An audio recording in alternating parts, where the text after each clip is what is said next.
કરીએ જે વરસાદી સિસ્ટમ બની છે અને કેવી રીતે કઈ રીતે આ સિસ્ટમ બની છે તેની વાત કરવામાં આવે તો બે સિસ્ટમ જે છે તે વરસાદ લાવશે ભરપૂર અને બંગાળની ખાડીમાં તોફાન ઊભું થયું છે કારણ કે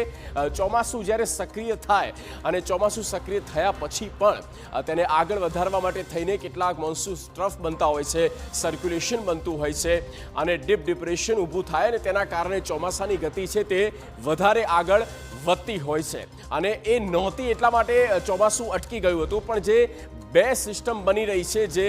પૂર જેવી પરિસ્થિતિનું નિર્માણ કરી શકે છે અને સમગ્ર દેશમાં વાદળો છવાઈ ગયા છે. અરબ સાગર પણ હવે સક્રિય થયું છે. આપણે આ વાદળોથી ઘેરાયેલો આખો વિસ્તાર બતાવી રહ્યા છે, આખો ભારતનો નકશો અને જ્યાંથી બંગાળની ખાડીમાં અહીંયાથી જ્યાં મોન્સૂન ટ્રફ તૈયાર થતું હોય છે, સર્ક્યુલેશન ઊભું થતું હોય છે, એક રીતે વંટોળ ઊભો થતો હોય છે અને જે તેની તીવ્રતાને આગળ વધારે છે તે આગળ વધે છે દક્ષિણ ભારતથી લઈને ધીરે ધીરે આગળની સાઈડ આવે છે ગુજરાતમાં, ગુજરાત પછી આપણા ઉત્તર ભારત તરફ આવે છે. આમ એકંદરે આખાએ ભારતને કવર કરી લે છે. આ એ સિસ્ટમ્સ હોય છે